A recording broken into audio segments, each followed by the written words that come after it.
Muy buenas noches con todos, hermanos, amigos y oyentes de la radio del Pacífico. Gracias al Señor una vez más con ustedes para compartir la palabra del Señor en el libro de Santiago 5, 13 al 16, cuyo tema, la oración eficaz. Según el texto, ¿en qué circunstancias debemos orar?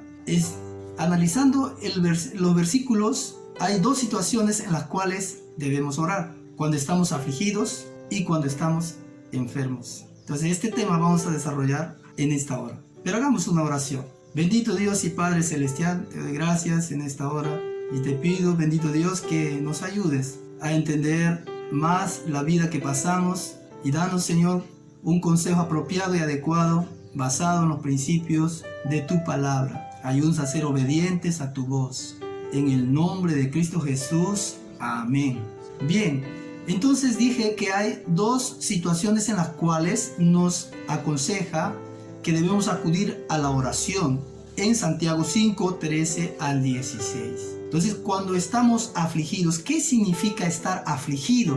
Este término hace referencia a los sufrimientos debido a la presión de la circunstancia que nos encontramos. También se refiere al antagonismo sufrido por causa de otras personas. Ahora, no quisiera ser tan profundo, tan explícito, un estudio profundo en este tema, sino más bien quisiera ilustrar con dos ejemplos, desarrollar este tema de la oración eficaz. El primer ejemplo que quiero manifestar es cuando Jesús fue al huerto de Getsemaní la última vez, después de la última cena que tuvo con sus discípulos. Dice Mateo 26, versículo 36 en adelante: entonces llegó Jesús con ellos a un lugar que se llama Getsemaní y dijo a sus discípulos: sentaos aquí, entre tanto que voy allí y oro. Tomando a Pedro y a los dos hijos de Zebedeo, comenzó a entristecerse y a angustiarse en gran manera. Entonces Jesús les dijo: mi alma está muy triste hasta la muerte. Quedaos aquí y velad conmigo.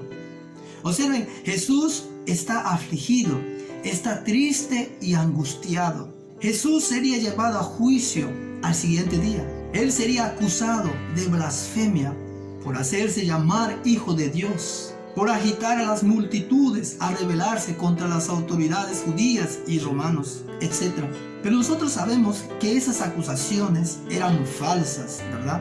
Ahora, en el versículo 39 nos muestra la oración que Jesús hacía. Y se postró sobre su rostro, según el versículo 39, orando y diciendo: Padre mío, si es posible, pase de mí esta copa, pero no sea como yo quiero, sino como tú. ¿Qué significa la copa? La copa simboliza el sufrimiento y la muerte por la cual debía pasar Cristo. Este símbolo también de una muerte violenta se aplicaría a Santiago y a Juan, porque Jesús les dijo en una ocasión: ciertamente de la copa que yo he de beber, ustedes también beberán. Ahora, la copa también simboliza la ira de Dios que debe ser derramada sobre los pecadores al fin de los tiempos. ¿Recuerdan el libro de Apocalipsis? Las 7 copas de la ira de Dios. Jesús oraba intensamente aquella noche y sentía morirse. La muerte en la cruz lo aterraba, pero lo que más pesaba en su alma era morir por los pecadores. Y es lo que decía el profeta Isaías: ciertamente Él llevó nuestros dolores sobre sus espaldas. Dice, Él llevó el pecado de todos nosotros. Era aquel instante cuando empezaba, hermanos, como una esponja, a mirar y a absorber que por toda la culpa y los pecados de los seres humanos, que debía morir como un cordero. Entonces, esa situación realmente era terrible, pues incluso en uno de los versículos dice que mientras Jesús oraba, grandes gotas de sangre salían de su frente. El sudor era como gotas de sangre. Entonces, la agonía de Jesús era intensa. Por eso que Él esperaba que sus discípulos lo acompañaran en esos momentos, en una oración al Padre. Pero sabemos que sus discípulos quedaron dormidos. Pero no es, sin embargo, hermanos, que por la misericordia de Dios y por la fidelidad de Jesús mismo, Dios envió su ángel finalmente y le fortaleció para que él pudiera cumplir aquella misión. Amados hermanos y hermanas, ¿cómo nos encontramos hoy? A raíz de la pandemia, mucha gente se ha sentido frustrada, están afligidos, están perturbados. Muchos de nosotros nos hemos visto impedidos a salir a trabajar muchas veces. Los jóvenes, los niños no han podido ir al colegio hasta ahora. Los abuelitos están encerrados en sus casas y esto ha generado mucho estrés a las familias. Y según los reportes de la salud, hermano, se han aumentado los casos de enfermedades mentales en los centros de salud, en los centros psiquiátricos. Y esto realmente no solo afecta al Perú, sino a nivel global. Y esto realmente es alarmante. Cuando nos sentimos afligidos y preocupados por alguna situación, pues la Biblia nos dice, haga oración, póngase a orar. Pero sabemos que ese tiempo requerimos hoy día, hermanos, orar no solo por nosotros, por nuestras familias, sino también por todo el Perú, por toda la nación, por las cosas que realmente se han llevado muy mal, ¿no? La situación de la pandemia. Muy bien, ahora el segundo ejemplo, les dije que voy a desarrollar este tema en base a dos ejemplos. El ejemplo número 2 que quería considerar era Ana, la madre del profeta Samuel. En el capítulo 1 de este libro, 1 Samuel, en el versículo 4 en adelante, nos describe, hermano, la historia de Elcana, que era un hombre piadoso. Cada año iba con su familia a la iglesia para adorar al Señor. Y este hombre tenía 2 mujeres, ¿no? Como en la antigüedad muchos de los hombres todavía practicaban la poligamia, pero sabemos que Dios desde un inicio ya había estipulado, ¿no? que el matrimonio para el hombre solamente es un hombre y una mujer, ¿no? Y no la poligamia. Pero bien, entonces nos dice el versículo 4, y cuando llegaba el día en que Elcana ofrecía sacrificio, daba a Penina su mujer y a sus hijos y a todas sus hijas, a cada uno su parte. Pero dice, a Ana daba una parte escogida, porque amaba a Ana, aunque Jehová no le había concedido tener hijos. Entonces, cuando estas personas iban al lugar de sacrificio, al lugar de adoración, iban siempre llevando su ofrenda, ¿verdad? Y bueno, esta ofrenda especialmente se refiere a la ofrenda de paz. Esta ofrenda, parte del cordero era ofrecido a Dios, y había una buena parte que podían comer entre la familia y también entre sacerdotes. Y entonces que ahí nos dice, ¿no? Que Elcana daba a Ana una parte, dice, la mejor parte, una parte escogida, ¿no? La daba para Ana. Sí mostraba su mayor amor hacia ella. Volviendo otra vez a la cuarentena, había una pregunta que habían hecho, ¿no? En la opinión pública, sea en la televisión, hemos visto también en los medios, diferentes otros medios de comunicación.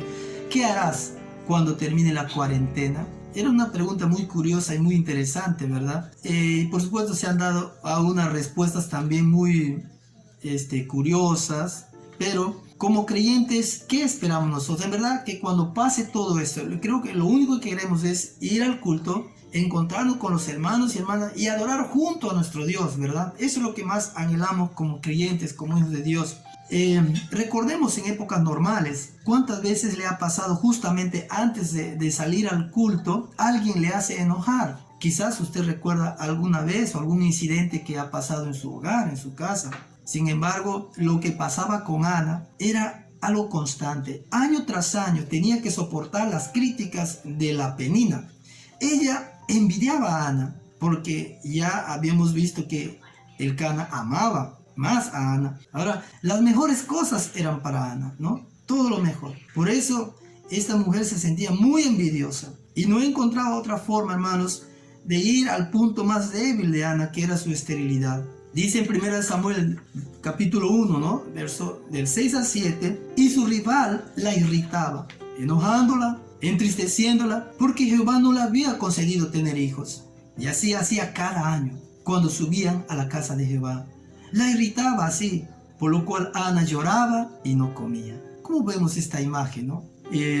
Ustedes ven que en el tiempo antiguo, la mujer que quería ganar en el futuro, asegurarse en el futuro, prácticamente se llenaba de hijos. Pero entonces, pobre Ana era una mujer estéril, desdichada, sin esperanzas, ¿no? Esta situación había causado año tras año ya un resentimiento, estaba surgiendo en ella una amargura en la vida de Ana por no poder tener un hijo. Pero un buen día, hermano, decidió hacer un alto a esta situación.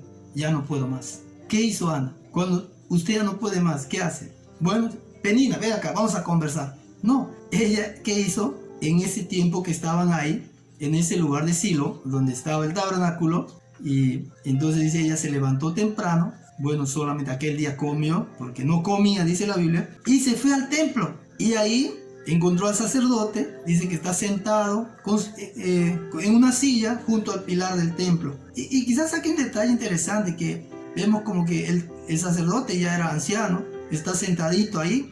Por lo general los sacerdotes son muy activos, ¿no? Tienen que hacer muchas cosas dentro del tabernáculo, pero él está sentadito ahí. Quizás muestra la decadencia espiritual de aquellos tiempos, ¿no? Ahora, ella nos dice ahí, con amargura de alma, oró a Jehová y lloró abundantemente. O sea, mire, eso fue lo que hizo Ana. Se fue a orar, toda esa carga que tenía, estaba dispuesto a entregárselo al Señor de una buena vez. ¿Cuántas veces hemos experimentado situación similar, ya sea en el trabajo o en un ambiente familiar? Siempre hay una persona que nos molesta constantemente. Hay personas que a uno lo hacen bullying, hay personas que lo insultan, etc.